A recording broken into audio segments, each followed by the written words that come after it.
Hey guys! So, I'm sure many of you who are watching this have seen Arcane. So, I'm sure I don't need to tell you how great it is.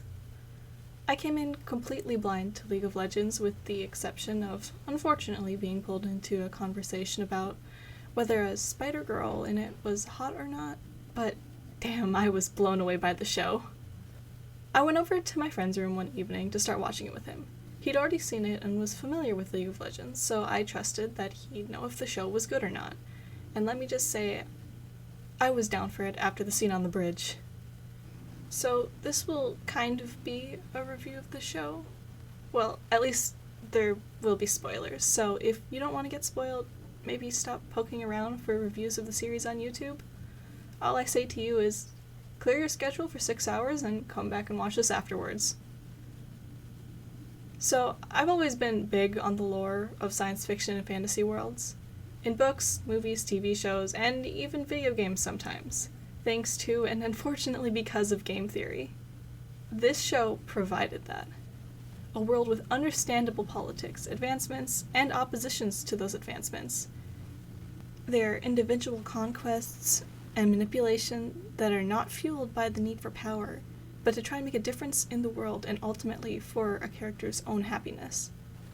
This, of course, leads to me talking about my favorite characters in the show, who would have to be Mel, Victor, and of course, Jinx.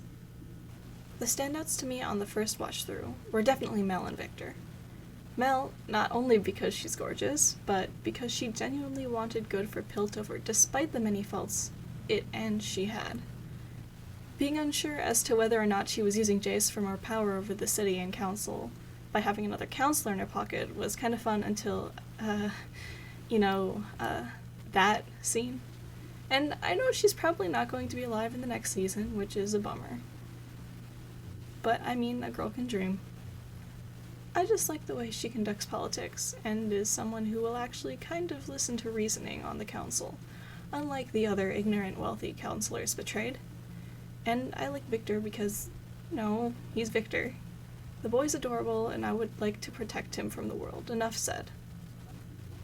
Actually, the first time I watched it, Jinx's character in the show bothered me.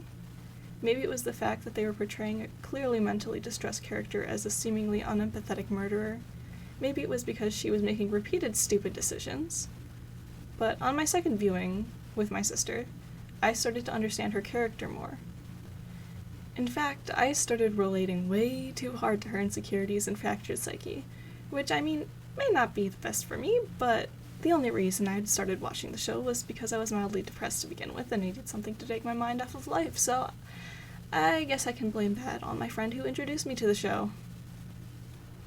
While Jinx's insecurities are by no means uncommon, the extreme environment around her, combined with her childhood trauma, and the show's creators hiking everything up to 10 really showcases how damaging the feeling of abandonment can have on a person who doesn't have a healthy outlet. I'm lucky enough to have friends I can go to when I'm feeling alone, and access to professionals online or at my college campus, which unfortunately, Powder did not have. When I put more thought into it, the stubborn, reckless, and hurtful actions I saw as stupid began to make more sense to me. I began to think about Jinx's background, not being able to control the deaths of her parents, or her adopted family, or even how she thought she lost Vi. While it by no means excuses any of her actions, it can allow me to view the way she so effortlessly murders a crow or attacking firelights as an unhealthy outlet for her to feel as though she has some ounce of control over the powers that traumatized her as a child. And now at this point, I am really invested in Jinx's character. And the writing, the animation, the storyline for Arcane, I found them all amazing, and, as I kind of hinted to, I've watched it multiple times. So, thanks for watching. Let me know what you thought of the show if you've seen it, and if you like this doodle I've drawn, you can always find more ways to see my art in the description through my Instagram, or on Tumblr, or just by checking out my channel here on YouTube. You can also find ways to support me on Redbubble, Ko-Fi, and more. I know this is diverting a bit from my usual content, so I really appreciate any feedback as to whether or not you guys are down for some selfish content in the future, since I may be planning out a little series of them that I hope you stick around for. So I hope you enjoyed this breakdown and ramble, and with that being said, I guess if there's any takeaway that we can get from Arcane, it's that everyone who feels like they need it should get therapy.